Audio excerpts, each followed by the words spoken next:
नमस्कार, मेरा नाम अजीत कुमार है। मैंने इतिहास ऑनर्स किया है और शिक्षण के लिए इग्नू से 2 वर्षीय degree diploma in primary education मैंने की है और शिक्षण में मेरा 17 वर्षों का अनुभव है। मैं 2003 से ही विद्यालय में पढ़ा रहा हूँ। मैं बिहार के बक्सर जिले से हूँ। बक्सर जिला बिहार के दक्षिण पश्चिम में गंगा नदी के किनारे उत्तर प्रदेश से सटे जिला है और यह अपने आप में एक ऐतिहासिक महत्व रखता है क्योंकि बक्सर जिला महर्षि विश्वामित्र की तपोभूमि है। महर्षि विश्वामित्र ने भगवान राम को ताड़का का वध करने के लिए यहाँ लाया था और बक्सर के ही ताड़का वन में भगवान राम ने ताड़का का वध किया था। इस वजह से यह काफ़ी ऐतिहासिक जगह है। जगह जगह भगवान राम से जुड़े तथ्य यहाँ पाए जाते हैं जिसको देखने के लिए लोग पूरे देश के विभिन्न भागों से यहाँ आते हैं। मेरा विद्यालय बक्सर जिला के नावानगर प्रखंड में है और मेरे विद्यालय का नाम प्राथमिक विद्यालय उसरा है। यह उसरा ग्राम में अवस्थित है। उसरा में मैं 2017 में ट्रांसफ़र करा कर गया और उसके बाद जब मैं वहाँ गया तो उस विद्यालय की स्थिति थोड़ी अलग थी क्योंकि वहाँ पर शेड्यूल कास्ट के अनुसूचित जाति के बच्चे ज़्यादा थे और वो पढ़ाई से ज़्यादा महत्व अपने अभिभावक के साथ खेतों में काम करने को देते थे क्योंकि उनकी आवश्यकता भी वही थी। वो थोड़ा पिछड़े रूप से थे और उनकी जो स्थिति थी वो थोड़ी निम्न स्तर की थी, तो वो लोग पढ़ाई को उतना महत्व नहीं देते थे। विद्यालय में आना उनके लिए बहुत ज़्यादा महत्वपूर्ण नहीं था।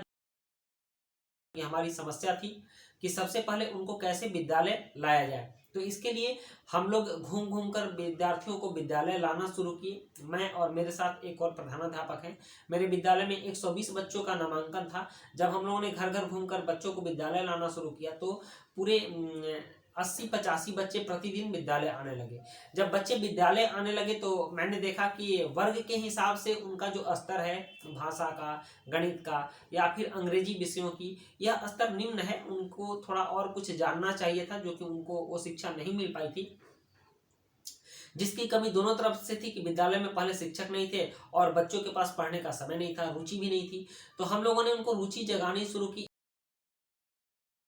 इसी बीच हमें ZIIEI से प्रशिक्षण प्राप्त हुआ और उस प्रशिक्षण में हमने देखा कि हम लोग विद्यालय में जो महंगे TLM यूज करते हैं तो बिना कुछ निवेश किए, शून्य निवेश के भी हम नए नए नवाचार कर सकते हैं, नए नए तरीकों को खोज सकते हैं और बच्चों को नई चीज़ सीखने में मदद कर सकते हैं। इसके लिए पैसे खर्च करने की आवश्यकता नहीं है। तो हमने इस चीज़ को इम्प्लीमेंट किया विद्यालय में और हमने कई तरह के इनोवेशन किए। शिक्षा में शून्य निवेश नवाचार कई तरह के किए और तरह तरह के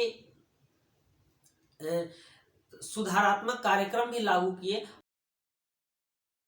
जब हम लोग प्रशिक्षण में गए थे ZIIEI के, तो वहाँ पर हमें इनोवेटिव पाठशाला ऐप के बारे में बताया गया था और उस ऐप के माध्यम से हमने बच्चों को पढ़ाना शुरू किया और उससे क्या होता था कि अपनी पाठचर्या बनाने में भी मदद मिलती थी और उसके बाद बच्चों को गृह कार्य देने में भी मदद मिलती थी और एक ही चैप्टर को कई तरह से पढ़ाने की विधि बताई गई। और जब इन सब चीज़ों को हमने स्कूल में इम्प्लीमेंट किया, बच्चों के सामने जब प्रयोग किया इसका, तो काफ़ी सुखद परिणाम आया।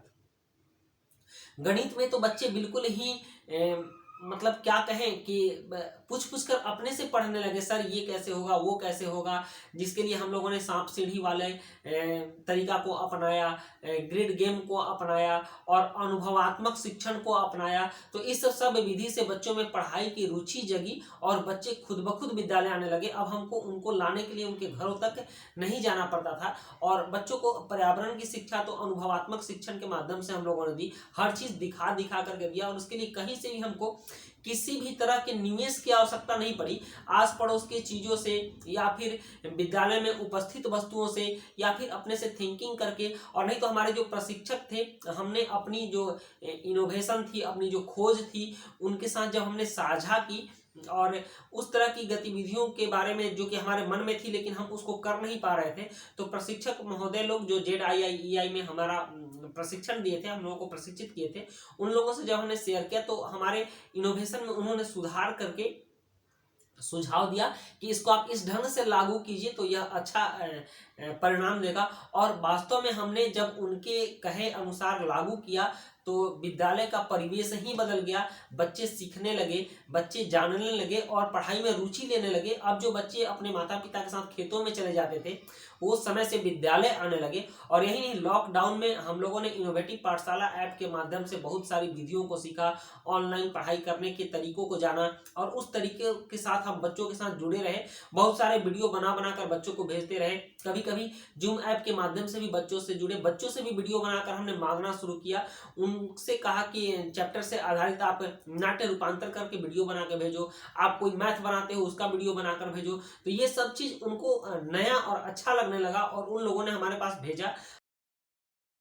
प्रशिक्षण से सबसे बड़ी फायदा ये हुई कि हमें जो अलग अलग तरीके मिले और उस तरीका को हम लोगों ने बच्चों में जो सुधार किया और उनको गतिविधि के माध्यम से सिखाया, तो बच्चे बिल्कुल सही ढंग से उसको सीखे।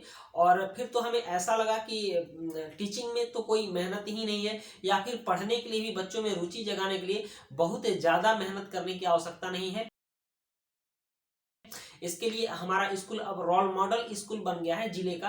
अगर बक्सर जिले में बात की जाए तो प्राथमिक विद्यालय उसरा एक रोल मॉडल की तरह आएगा, क्योंकि यहाँ अनुसूचित जाति के बच्चे जो पहले खेतों में काम करने चले जाते थे उनकी वही आवश्यकता थी, उस चीज़ को छोड़कर बहुत ही रुचिपूर्वक विद्यालय आते थे, पढ़ते थे। और लॉकडाउन में भी उन्होंने बहुत ही अच्छे तरीके से हमारे साथ जुड़ाव रखा।